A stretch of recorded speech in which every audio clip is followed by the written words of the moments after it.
All right, let's start the solid waste, the March 11th, 2024. Well, I just want to call a meeting in order first. The March 11th Fairfield, Connecticut Solid Waste and Recycling Commission is hereby, our regular meeting is beginning. And we'll start with a I'll call to order. I'm calling to order the meeting. We'll now have the pledge of allegiance. You know what to do, right? Yeah. Pledge of allegiance to the flag of the United States of America, and to the republic for which it stands, one nation, under God, indivisible, with liberty and justice for all. Okay, I'll start the meeting going up. I'm Tim Besler, I'm the chair, and I'm going to go around the table and have everyone introduce themselves. Misty Byer. I'm Ron Blumenfeld. John Cattell, the Assistant Director of Public Works. And we have a guest, we have a couple guests. Brad Topar from Big Little Sanitation. Hi. Lisa Alberts. I am from Mill Hill Green Team, also PTE president there. Good, thank you for coming, guys.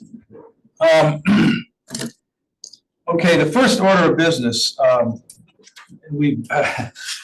first of all, we have a quorum. There are 4 people out of the 7 people in the committee. I know that Mike had contacted me. Mike Pazowitz could not be here tonight. I haven't heard from the other 2 members. But we have a quorum, so we're going to have our meeting. First order of business on the agenda is the secretary. Now, we've talked about this before. The Fairfield Town Code, Section 84-2C states that, quote, the commission shall elect a chairperson, vice chairperson, and secretary. And as I mentioned previously, the primary duty of the secretary is simply to be the official secretary of the official outside secretary of the commission. But we have a recording secretary and we have a recording. And the only thing I know in my experience, what I did after each meeting, after a couple of days, I would get the draft notes from Josephine and just check them over before she puts the draft into the online. So I'd like to entertain a motion for anyone to entertain a motion to have someone secretary. Can I nominate someone? Yes. Can I nominate Ron? Yes, and I'll second the nomination. Do I have to accept? You do not have to accept. I do not accept. You do not have to I accept. railroaded in. Well, I don't know how we would force you to do it. Trust me, one thing I am doing each month is, a matter for this month's, for the February 12th meeting, Josephine sent me her notes, or sent me her, and I looked it over, John looked it over, made corrections, and that was it. And I will continue to do that. I can't be official. She's on vacation. Yeah.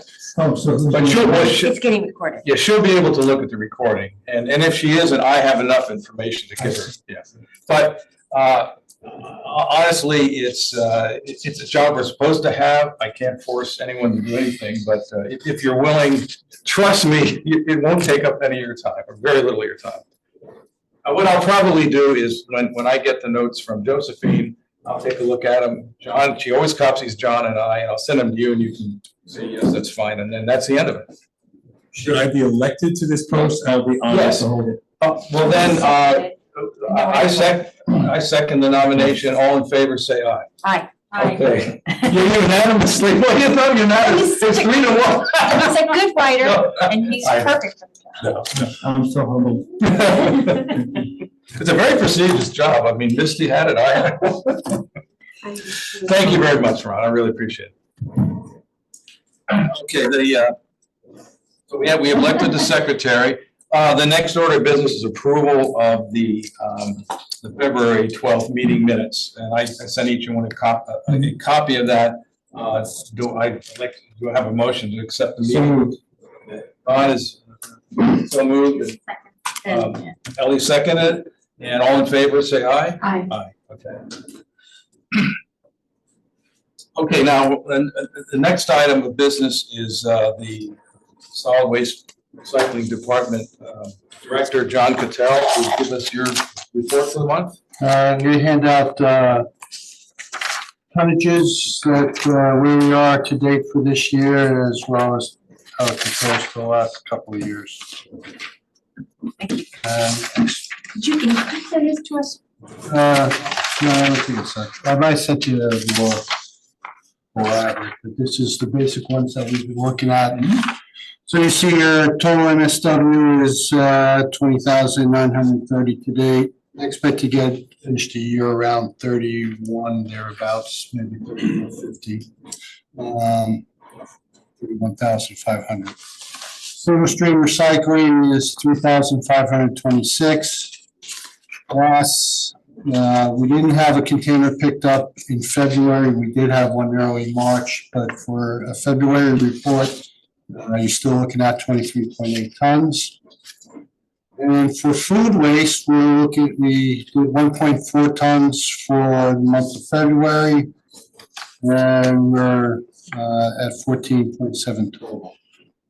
And looking at some of those other ones, just kind of gives you a breakup as to how many people came in to drop it, or how many drop-offs there were, and cost to get rid of it.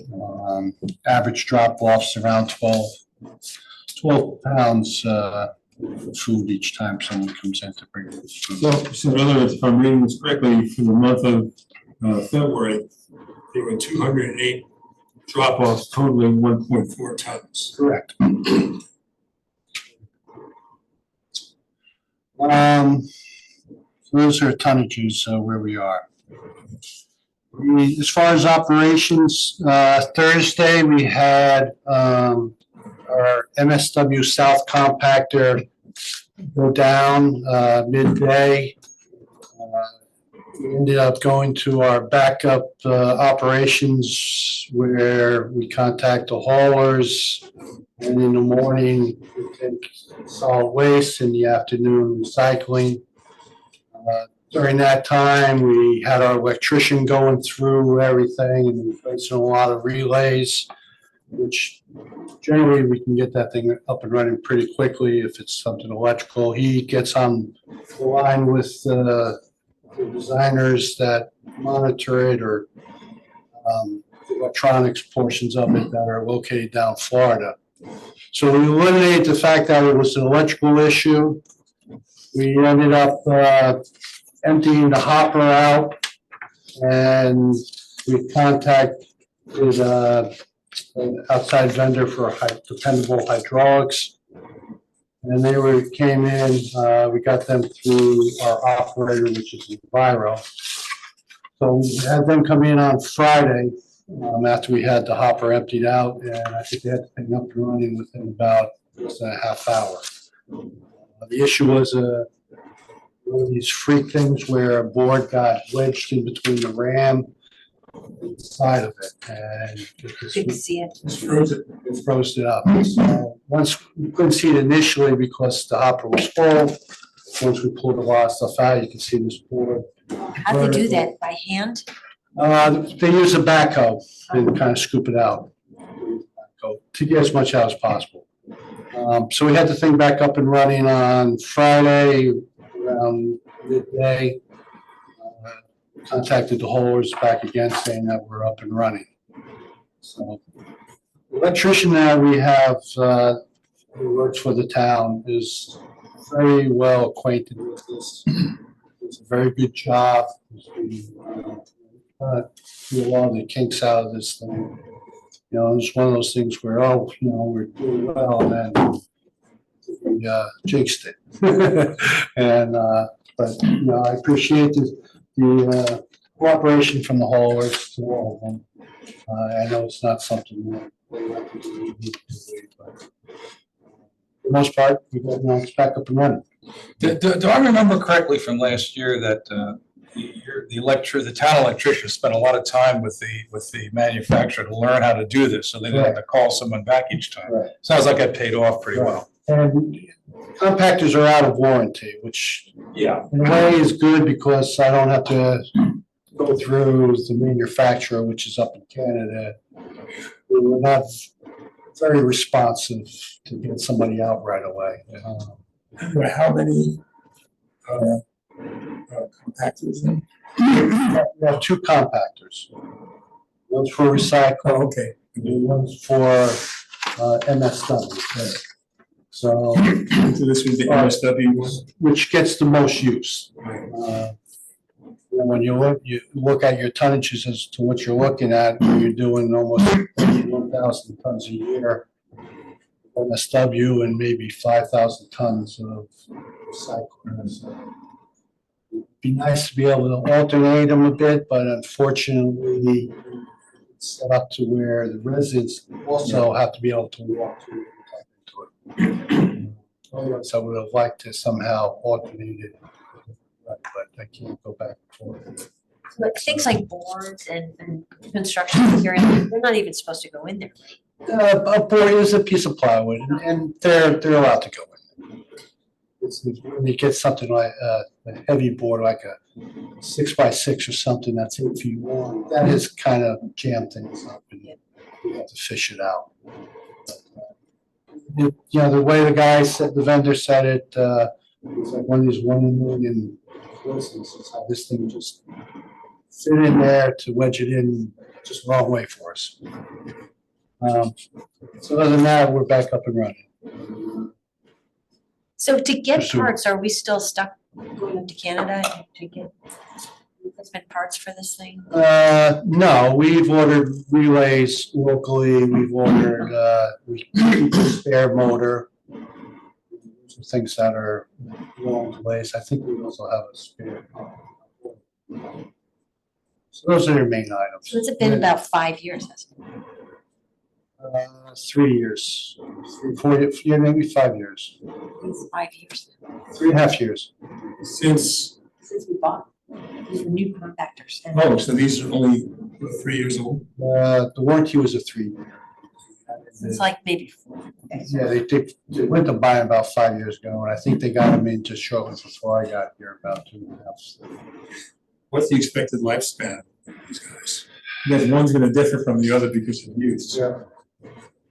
I would hope you get 20 years out of a compactor. You have maintenance on them, you change the oil on them. You do have an annual maintenance, so come in and go through. They do. Check things out. Yeah, 20 years is pretty typical for municipal.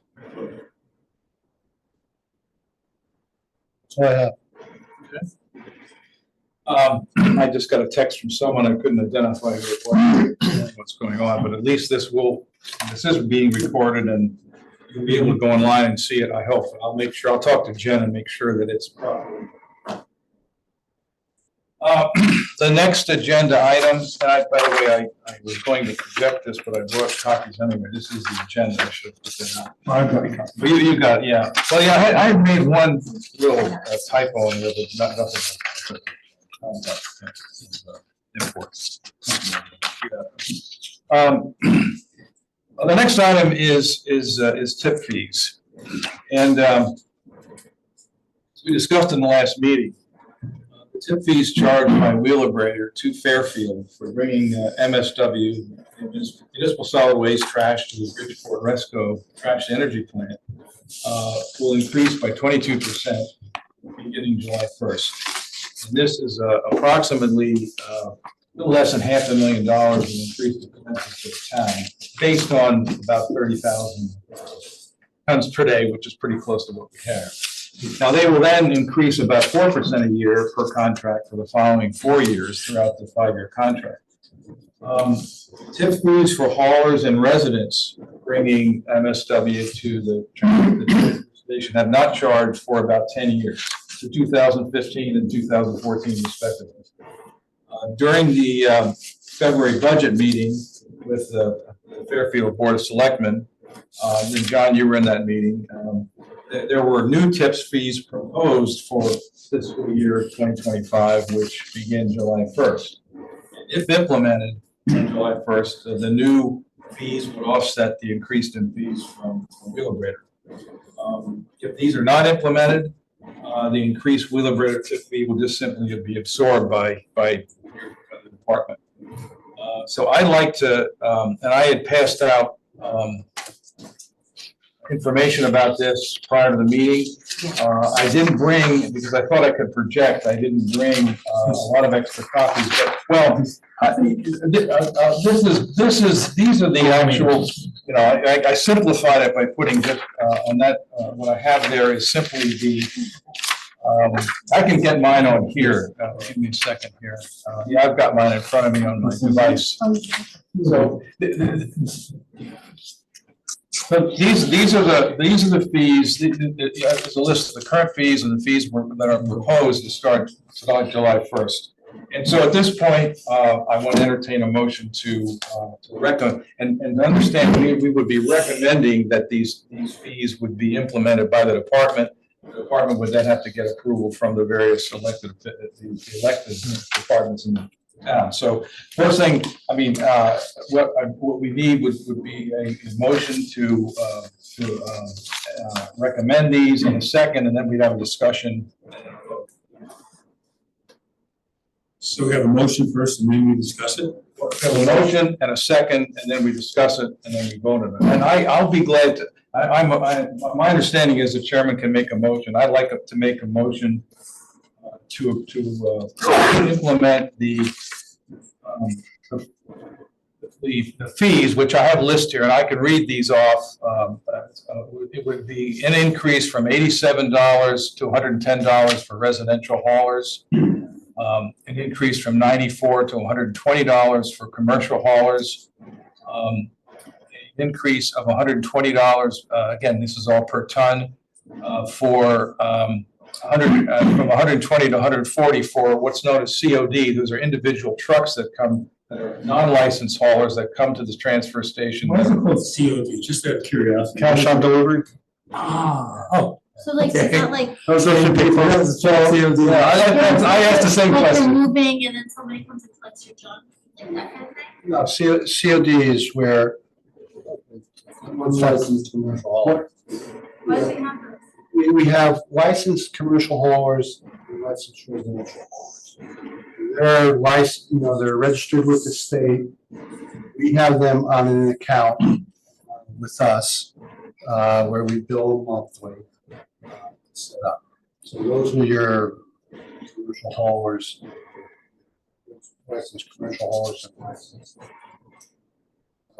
residential haulers. So we license, so we go through, inspect the trucks, we make sure they're okay, and usually a certain fee for license fees, such. Then you have commercial, you have cash on delivery or COD. Those are just anybody, truck, town, and you're cleaning out your house. And you have more than just a car, but you go over the scale. You get paid, and that's what you charge. They check to make sure you're a resident. Yes. Oh, you have to have a resident.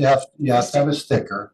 It's a Class A sticker, which allows you to get into the transfer station. If you do not, there's certain times where someone might be cleaning out the house of a deceased parent or something like that. They'll rent a U-Haul truck or something.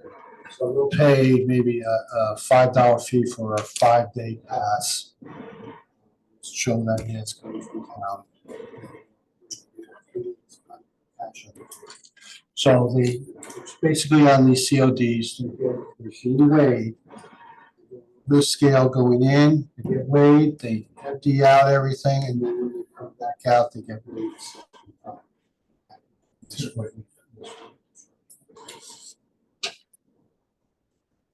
And then the bulky waste would be going, bulky waste is like lumber and things like that. Now lumber can go into as MSW. Bulky waste is your non-burnable items like your bricks, your toilets, your sinks, sheetrock, shingles. Basically, it's a demolition material. There's other places that people can take. Most people that are doing a job, a construction job like that, they'll get a dumpster from a commercial hauler. They take it elsewhere and sort it out, ship it out to, but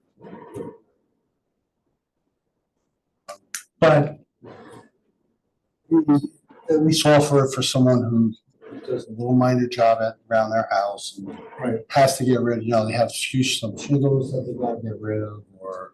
And your hauler can do that. Your haulers could probably, Yeah. give some commercial haulers that will put a dumpster off, and you're probably cheaper going that route. Large items. But if somebody's got a small amount, surprisingly, people bring rock stones. And How about this one? if you put it on marketplace, someone will take them because someone wants to decorate something with it. right. So they'll come and pick them up for you. But, some people, I'm just cleaning up and I got these stones, I get rid of them, so. Can I ask you, because I think it was 2 years ago, there was a whole trailer full of shells. Shells, Shells. I mean, so like, that's the other item that That's so painful to listen to. we end up cleaning up beaches. The town cleans, the town cleans. The town cleans them. Plastic, I will clean up the beaches. That goes with shells, seaweed, trash and everything else that gets. Our bulky waste goes out, Viro takes it back to the yard. They'll sort through some of the stuff. That don't need to be to a big trailer to make it economical trees. It goes out to, Pennsylvania, right over the border. Sinfeld? Our stuff goes. So it's not that we want it, I don't want the bulky waste, but like I said, for people who have a small job, they don't want to. the shells would be considered bulky. Yep. Yeah, so basically your non-burnable items.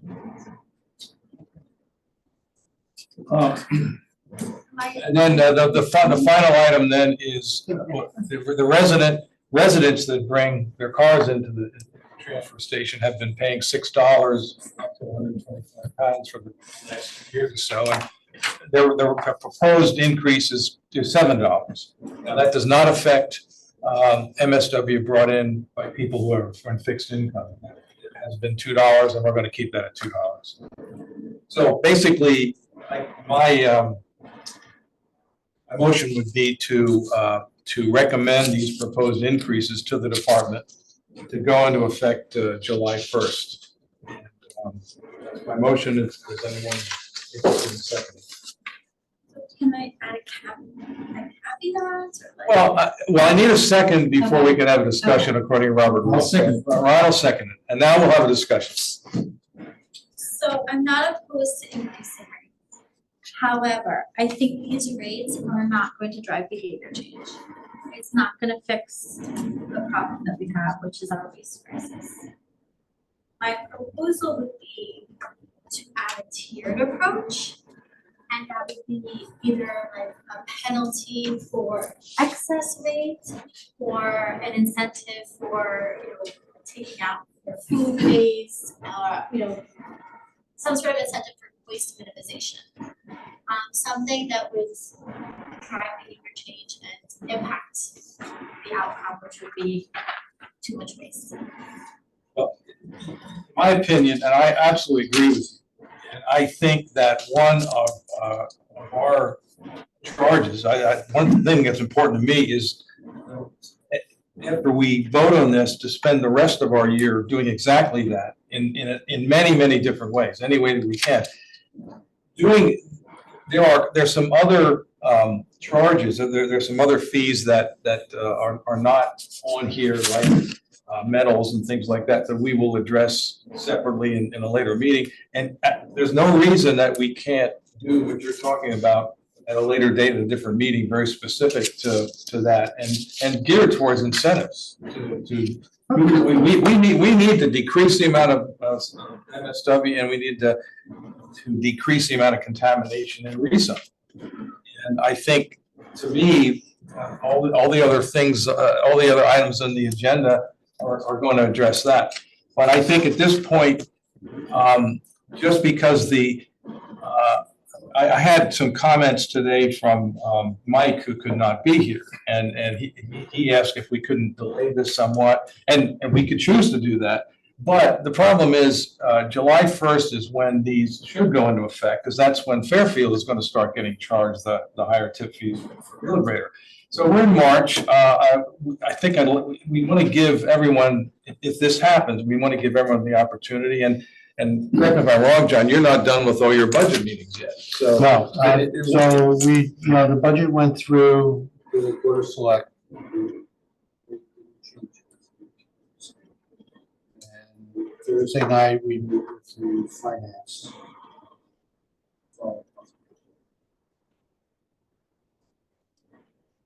I don't foresee much changes.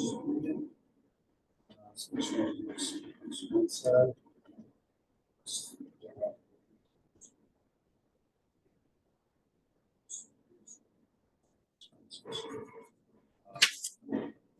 But this, once we get through our budget cycle,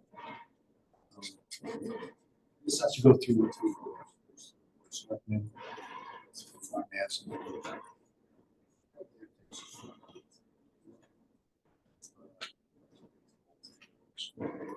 everyone, give the whole, there's enough time. Because it impacts them. And so.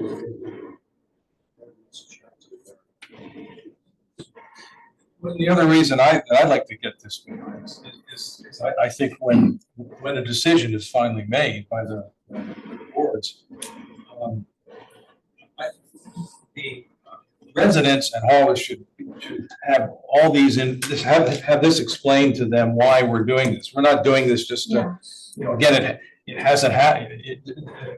What I sent earlier was prior to 2014, about every other year, they were increasing rates, and all of a sudden it stopped. Now we have 10 years of the same tip. And I think this is an opportunity. Honestly, when I saw $7, my first reaction was, sorry. I don't really want to say, could you be more? Well, But my first, I agree with that. and I'm someone that takes the trash to the transfer station. But my thought was, charge me $10 if I'm showing up with just trash, but give me a discount if I have trash plus food waste. Oh, you're doing trash plus food waste plus glass recycling, then for you it's $7. But for the person just shows up with just trash, then you pay the $10. So incentivize, and I don't know, throwing out numbers, incentivize positive behaviors. And that way, maybe we can actually move towards some sort of change. Right here. well, and of course, one of the things that's important is that for people coming to the transfer station, we're talking about if you go once a week, that's $4 a month. And honestly, if you're composting and recycling, I go once every 6 weeks. And I have 2 kids. Yeah. Oh, wow. So I'm paying $6 every 6 weeks. And for the hauler, But because I'm doing the right thing. Right. So if I, so that may actually impact the amount of waste that our town produces. I agree with her completely. Absolutely. But I think Lisa has a different story. She's the one that's taking $6 in, and there's a lot of people that have come for so many years and they are on, maybe they're not on fixed income, but I wonder what Lisa would. I think Lisa's a good person to talk to about. I mean, I think instead of trying to, what we were looking, not to, because we are still running a deficit. We're still at $1.5 million deficit. Our external expenses are revenue. Probably would be 2.7, something like that. If we didn't do something. To try to do it. If we didn't have some. So So, yeah, realistically, you have a family of three thereabouts, that's an, that's 2 tons a year, it's $23 difference for the residents. That comes out, to we work that out, it's like $48, over the course of the year, about that 12.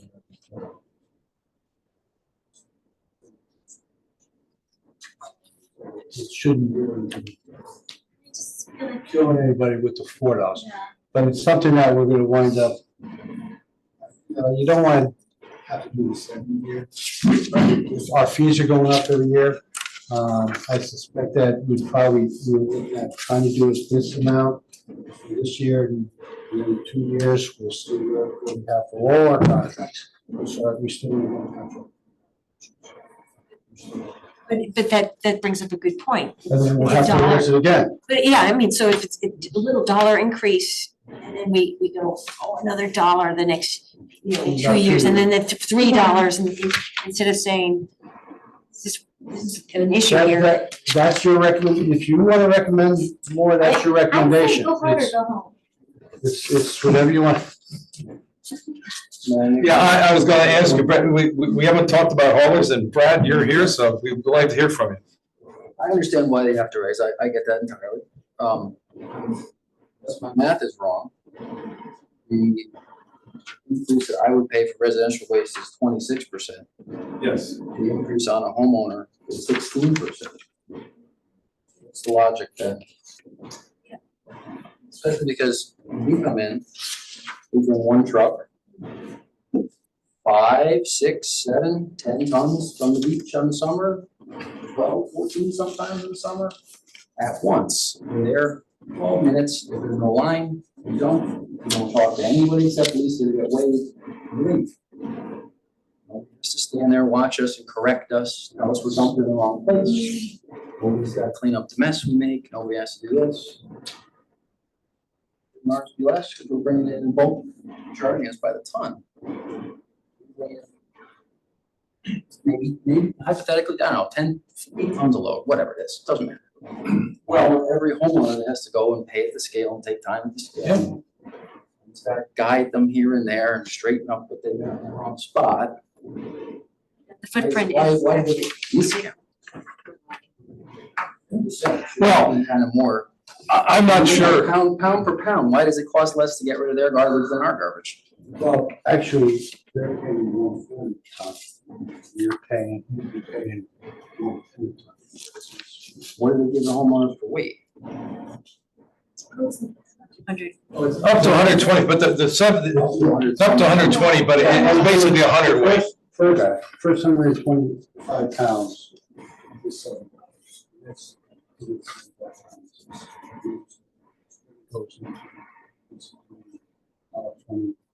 $1.40 get over the 120, because if you don't go over the scale, you don't. Oh, yeah, I would think so.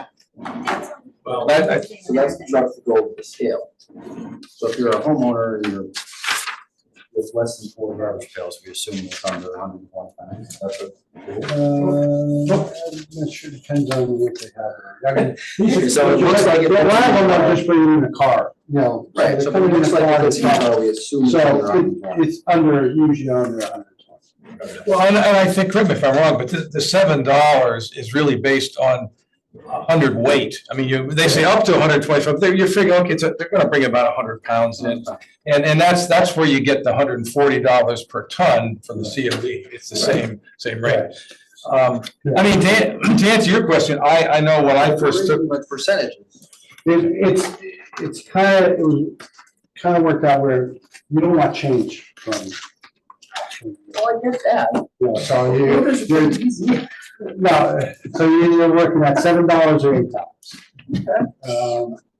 You know, and $7, because you don't want to go up seven. you don't wanna do 50 cents. I'm not, my original thought was $8, but, you know. Let's take it higher. Well, that's something we can recommend. Can we recommend it? Take it higher. The way this goes is, this committee makes a recommendation. Now, finance did this just to get some numbers in it. They didn't even say, this has to be that has to be that. They put a number in their budget, is being approved for what they expect to get on revenue. So if you're looking at, you know, putting in more or whatever, then that's what you do. So I think the reason I'm saying take it higher is so that you give a financial incentive to people who are doing the right thing, pulling out their food scraps. Well, in Brittenell, actually, what you're saying is they'd actually, if you're, I'm impressed you only come every 2-3 weeks. Well, I come every week for compost. Oh, okay. So I'm there every week for my food scraps, but I'm there every 6 weeks for my garbage because my garbage doesn't smell. It can sit in my garage. I'm impressed. I'm saying, yeah, she's the same way. That's very impressive. And there's a community of us that are the same way, and So- it can be done. Yeah. So, and then And also, of course, if it's, Yeah. higher it is that, I'm not negative on you Yeah. if you want to put a higher number on. Don't get me wrong. I'm just throwing, this is what was put But out. this is with the caveat that if I show up with food scraps and recycling the correct way of recycling, and my garbage, you give me a discount. The only thing that makes that makes for the administrative nightmare. Okay. Because, because people lie. because, okay, you come in with, Yeah, they'll just, their way. here's my little bag of food waste I'm gonna put there, and here's all my garbage. Oh. Here's 2 bottles of glass I'm gonna put in, Yeah. glass bottles I'm gonna put Yeah. into the glass only. So that should qualify me so that I get the discount. And we can't go through a car and say, okay, you have this. you have that. But when you're dealing with the I car- hear you, I hear you. Isn't that why they moved the Goodwill trailer? The Goodwill trailer that was near the 2 doors, the building. And pulled it, oh, go to Goodwill. Rubbish bags. It was like that with everything to the person up on top. yeah. It was like that, oh, I got recycled. I mean, it wasn't my point is it wasn't a once-a-year occurrence. It was like a. So, okay, so what if, because I know this is a pass. Well, no, I'm, as I'm thinking, as I'm sitting here, number one, realizing that this meeting did not go as it should have gone. With the outside Yeah. people. There were a bunch of people on here that couldn't get on here.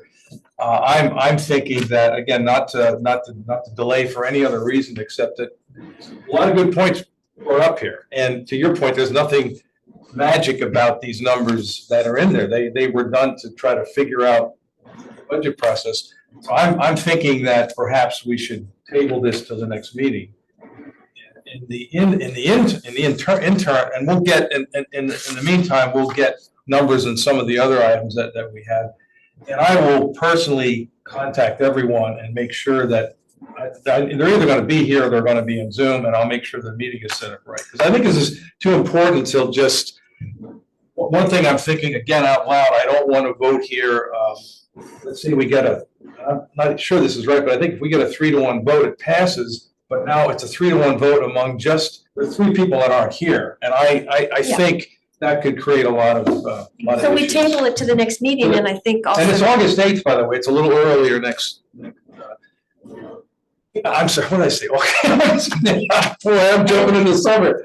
April 8th. and it will give us a chance, I think it's important to talk to Lisa. She's the one that's she's the one at the transfer station. We've been talking to Lisa, right, obviously, You yeah. know, I know, but we have a significant increase that we're gonna research. Well, the thing is, I think, on the one hand, I felt, one of the reasons I want to get it done tonight is that we have all the information we need. I mean, we have the fact of what our increase from Wheeler is going to be. And we have what the addition, a good idea of what the addition is at certain new tip fees. But there's, to your point, why not $8? And especially and so the other thing is, if we decide to make a statement, this is going to be in effect for 2 years. If that's something that the department and the BOS and the BOF think is, then at least people know, okay, well, it's a big increase, but hasn't happened for 10 years, but at least we know we're good for 2 years here. Because I think we all realize that whatever, this is not taking care of all, there's so many other increases in the department for a lot of other reasons, and we don't know what it's gonna be for operating the transfer station. We're not covering everything. Frankly, if you were, and I've heard people, there's discussions about, well, okay, is this really a fee or is it a tax? Well, you know, if we were starting from scratch and say people aren't paying anything right now, okay, well, let's start with a tip fee. Now we're really sort of saying, well, okay, rather than a tax, we'll just start charging it on this side. But people are paying a tip fee. Yeah. And they've been doing that for a long, long time. And so, but it needs to be an appropriate amount. You know, we realize that the rest of the expenses for, well, recycle, everything else in the town is going to be paid for in taxes. But I think the users, and to your point, there is an incentive here as a homeowner not to bring in as little as possible. I live in a condominium, so I just take it out to the bin when I, but for most people, some people may say, well, with $8, I'm gonna make sure I only bring garbage in twice a month instead of once. Who knows? Well, I think the point is you don't wanna just do it a little now and a little later and a little later and just keep building it up like that. It's just. Brad, for your homeowners, for your customers, do they have an option of a certain amount? Is there any incentive for them to have less garbage each week or not? So we have customers who have, the standard bill we give everybody's 96 gallons. Mostly seems to be retired people who are seeing people in the house. Some of them ask for a smaller pail, we give them a little bit of discount because it's only a 64 gallon pail, so it's like 2 old fashioned trash cans opposed to 3. We also have families who have 3, 4, 5, 6, 7, and 8 96 gallon carts. That's all I can say. Yeah. And obviously, it's all over the place. Yeah.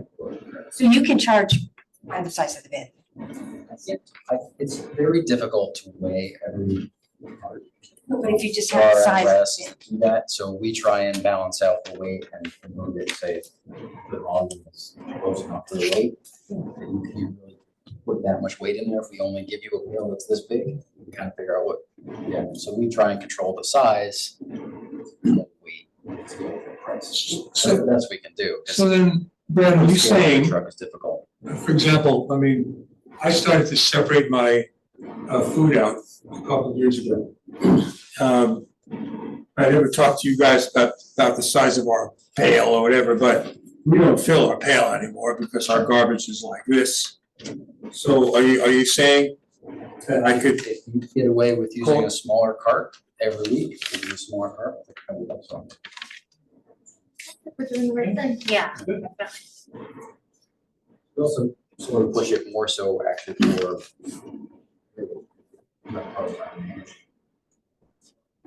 Because. I still try and give out some sort of cart that's a semi-automated cart where actually the truck dumps it. Frankly, my insurance company likes it, they don't like us. I don't even have a cart. I just got a garbage pail inside my garage and the guys come and they grab the bag and off they go. Oh, so they come in your yard? Come up to the house. You pay more for that, right? Yeah, you get more. Well, and also because we don't give out the carts to people who have them in the yard. You have to walk and get it, bring it out, dump it, Right. bring it back in and leave it. Right. It's 4 trips in and out. Right. On the other hand, I don't want to roll the cart a couple hundred yards down to the street. That's my problem. Yeah, no, Roll it back up again. that far we might be driving. We'll have to talk. But anyway, that's just. That answers the question. The point is, we do all kinds of different things. And try and adjust the price accordingly. And do you pick up recycling separately from that? Because, okay, and then if the So if you have recycling both- is you have both. contaminated, like it's a plastic bag or something like that, what happens to them? It goes into the recycling bin or does it go to the trash? If it's Right then and something- there. If something's, well, no, we can't put it in the trash right then and there, because there's no. It's just way to yours. put it. Two separate trucks. Okay, got If it. it's something that's reasonable, and you guys can find a place, a small rack on the side of the truck. If it's something that's like, there's one item that's way out of whack, they'll put it on the side. If the trash, if there's something that's really that bad, they'll leave it.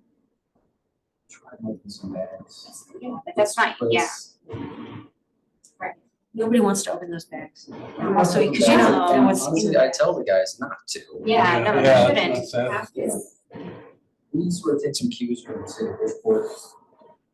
People wonder why there's stuff stuck in the bottom of the pail. It's because our insurance company has told us they don't want guys reaching into the Yeah. bottom of the pipe you guys end up landing on their head in the bottom of the trash cart. That, or there's a needle down. Broken glass in there or something. Right, so if they can't shake it out with the tipper on the truck, grab it without getting in there head first, it's not great, but it's an insurance nightmare. If there's something in the truck that's already in the truck, I just want you guys to keep your hands out of the truck. I mean, the thing will kill you. One of the things we talked about for years is having some kind of way to brainstorm with the haulers. I mean, just Yeah. that little thing about different cart sizes, or, I mean, some of us have talked about it every other week, pickup and options like that, but I think it's such a big part of it also. Well, you're also the ones, I'm trying to. You're the first- you're the ones that are dealing with the recycle mess every single day, And right? here's the thing, if it's a And- contaminated recycled thing in a plastic bag, technically that's now trash, right? So that should be more weight on the. Oak Ridge considered. Well, yeah, and that bag goes to Shelton, then gets in another truck and goes to. So we all know that, so the problem Smaller with all bag, of that but then and puts it in the recycling. recycles is that once it goes from the recycles, you're not getting charged for recycles, so now Right. it's part of your weight. Right, Oh, right, that's what yeah. It's a And then if difficult you have a scenario. smaller trash bin, cause you're doing less trash, but you're contaminating your recycle bin, you don't really have less trash because you're not doing it correctly. We've had an enormous increase in volume of recycling. It's about 5 or 6 years. We started putting out parts, The recycling, big ones, and allowed us to go to single stream. The volume has grown tremendously. The weight is not. I mean, if you think about it, you're really pulling out some of the nice stuff. Truck is nothing. Cardboard box, the volume doesn't weigh that much. There's tremendous volume, and because we went to the carts, and at the time, recycling had a lot of value and marketplace as a commodity. They encouraged us to tell our customers to put everything possible. And we see people put everything. well, also, if you're incentivizing them by using smaller bins, they're gonna put even more stuff in the recycles, you know that, right? That's the big issue, I mean, that's like, People get so wrapped up in, I'd like to recycle this, I should recycle this. Or on the flip side, they say, this is the one that happens the most. They say, I know I'm not supposed to put this in my trash, therefore, it must be recycled. And there's tons of products out there that have recycling logos on them that are not part of our. well, that's where that oops sticker comes in, Yes. and having an incentive, or excuse me, having a violation that, Ellie's point about the basketball nets, I thought that was such a good one. And it took, the third sticker or whatever it was, and then you get a fine. Well, so they put a sticker on our basketball hoop. The town wanted us to remove it and like whatever, we ignored it. And then they put a red sticker that said something about if you don't move it, you're gonna either get a fine or we'll remove it for you. It was very vague, so really, what did we do? We moved it. So the sticker does make a difference. There were 3 basketball hoops on our street, all 3 people moved theirs. But it has to be a sticker that Thank you. It was a very vague threat though, right? No, but it has to be a But sticker you that's changed our got behavior, that's what I'm saying. consequences, and not just a sticker because they will ignore And it that was sticker. like a big orange sticker, like you're like, but I mean, it works. So why can't we do that in our police cams? So we're doing the sticker, but we haven't, violation is gonna come. According to your regs, I think you have to do it 3 times. Was that one 3 times too, or was that a one? It was an empty threat, wasn't it? No, it was. It was real? it- I wonder if I could put it back. Please don't. Wait till after this. Okay. I mean, it's But I mean, a hatch. yeah, but my point is, and And I feel like this is such a best practice example with what we should do with recycling. Exactly, exactly. So we know that loop stickers is really an important part of making the cycle. Because everything with education is educating the people that really care. Anyway, so they're trying hard. There's a lot of people that are not. They should be fine. Or at least the Yes, rest then of they'll them. train. Well, I think, We just have to follow the procedures. Discussion. There's a regs where, I think, something like that, you gotta give them three notices or something, and they start finding. I think we're having an excellent discussion, and as a result, I'm withdrawing my motion. I think that's appropriate, and we'll table this till next. And what I will do, as I said, I want, first of all, make sure that this room is set up properly, and the Zooms are set up properly, and I'm gonna ask everyone to take, I'll talk to people that are here and make sure that they really take a look at this, and we have some good back and forth and discussions for the meeting. I would like to get a decision one way or another in April. I don't want to go down to the last minute, because again, I think it's important for your customers and for people that come to the transfer station to understand why this is being done. I think it may be a very good idea to have this, okay, this is going to be good for 2 years, and then we'll look at it again. Again, that's something that, and any one of you, talk to John about this directly. I've talked to him, and he's very helpful. I mean, I couldn't have done any of this stuff without you, but I think we'll get to a point where I think we'll have appropriate tip fees, and again, the idea of an incentive and disincentive is really good. So, and of course, what part of this discussion really covers a lot of the other items I had on the agenda here. I don't know that we have to go through these one by one. Regulations, you mentioned regulations. That's one of the things that I started looking through this long list of regulations. We are responsible for keeping them updated. They are not updated. And one of course, the one section, section 4, is the schedule of fees. That will change once the decisions are made about that. They're all over the place, and they don't even have some of these fees in there. So that's something that we need to make sure we look at once a year as a commission. The other items I wanted to cover, well, I was going to ask the recycling education subcommittee if you have anything to report. Well, you already reported on a lot of good stuff. And I want to thank you very much for coming, by the way. I'm very impressed with your food waste program there, and the green team. That's good stuff. Yeah. And I hope we could get that, in the rest of the schools and Us too. universal, frankly. Yeah. So we're doing a program at the Grange, not this weekend, next weekend. Oh, And it's okay. gonna be with Cheryl Baldwin. So she'll be That's the talking. Grange in Greenfield Greenfield Hill? Hill. I ride my bike past there. I didn't know if that was Yeah, even active. yeah. Okay. And the reason I'm saying that is I think education is, even though that you're going to these people that there's so much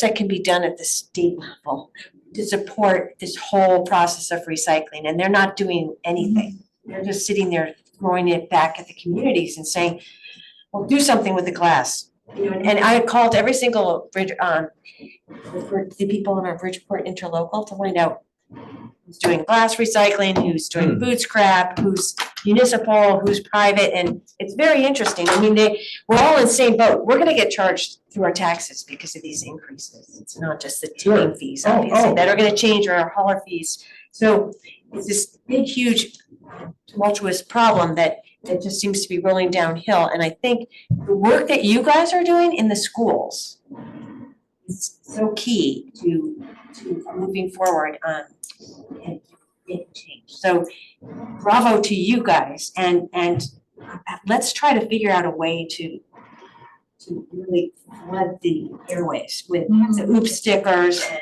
Yeah, like a surround sound approach. a surround sound approach. This month is the month that we're dealing with dirty plastics. So we're trying to get all this information out about why it doesn't work to put a dirty plastic into your bin, right? But so each month we were trying to select a different issue to target. So I think education is incredibly important, and I think our committee should just always have an education subcommittee. I absolutely Yeah. agree. Yeah, And it should be working with Sustainable Task Force. Because. that was the next subject. Well, I thought it was, Well, I attended, yes, I attended and I sent the information around, but I sent it a meeting that the town had for commission members, and Ellie was there, I was there, talking about what the Connecticut Freedom of Information Act. And one thing I did not realize, that even subcommittee meetings that are part of a commission, going to visit a site, and one of the things we'll talk about, no more talk about it now, but I think we should make plans, your committee should talk about when, probably in April or May, when we could visit the Ridgefield area, the static pile visit. But in those cases, my understanding in talking to the lawyer, to the town lawyer, is that as long as you can have a meeting, but you're supposed to just send an email to the town clerk, say, we're gonna have a meeting, so-and-so place, like she says a public place, as far as I'm concerned, that could be like where we meet, we met up at Panera's or something like that. Just to post it, so everyone knows about it. If someone from the public wants to come, they have every right to do that. Even though previously I thought, well, because a subcommittee is not a quorum, and it can't be a quorum, and you're not making any decisions, it's okay to talk about it whatever you want. But apparently, you're a commission member, and it's something that if some citizen wants to sit and listen in, they have every right to do so. So just keep that in mind. It's not a big deal. He assured me it's not a big deal. He just said at the town. But it has to be in a public place. I mean, Well, they said a public. My house. It's a public place, and again, I don't know, Can we make it a Zoom and put the link out there? I would think so. let's check, I'll check on that. I do want to get some, yeah, right now, if this was working, perhaps two of the other people are out there trying to get on Zoom, I don't know, but that could work. Yeah, because we had some of our meetings a couple years ago on subcommittee by Zoom, well, during the COVID thing, we were all on Zoom and stuff like that. No, Zoom's perfect format for. But then invite them in. Yeah, or even like schedule like a room, the Board of Ed conference room or something. Yeah. We're just like I have on the agenda here, all the instructions, would be on it. So anyway, that's not, it's not designed to keep doing something, it's just, you want to, public commission, we gotta be public. You have to be transparent. Yeah. So I think, with that, static pile regulations, yeah, I think, and I'm gonna start looking, start looking through these regulations. I think at some point we should all take a look at them and definitions, for one thing, there's some definitions that aren't right anymore, but there's other things in there that I think they should be simplified and, for instance, what John said about warnings before fines, things like that. There might be certain things that people do that, okay, you get one warning and then you get a fine, but that's up to us. And now the regulations, I think, have to be approved again by the RTM and other people, but that's fine. We should make the recommendations. So unless, does anyone have any, if there's any other new business, or if there's anything else anyone wants to talk about? I just want to be clear about what it is that we're going to be doing in the interim about the tip fees for the next meeting. Well, I have to think about, we're going along the lines of the Freedom of Information Act. As long as I send out information and don't make suggestions, I'll send something to each one of you, and probably along the lines, I'll probably expand the proposed tip fees. Okay. And then I think I'd like everyone, hopefully next week we can come in and talk about them. And, maybe we decide instead of $7, it's $8, or a different percentage increase for the hauls. I mean, that kind of thing is, I've had put one thing out a couple months ago, and then in their meeting, they came out with numbers that are a little different. The whole point, one thing that didn't change, though, it was after 10 years, we really should we should adjust these to something. And it may be in our next meeting that during the discussion, I think we should do this number instead of this, and then I think then you would go back and do another, rewrite the motion, et cetera. We'll cover that when the time comes. And All right, so without any further, unless there's objections, I'll adjourn the meeting. And thanks everyone for coming. Thank you. Motion, need a motion. And you, No, dude, you know, I don't think you need a motion to adjourn. I think if I say, unless someone objects, or if there's any, no other news business, the meeting's adjourned. At least that's what I. adjourn. Okay. Slam that gavel on the table. Okay,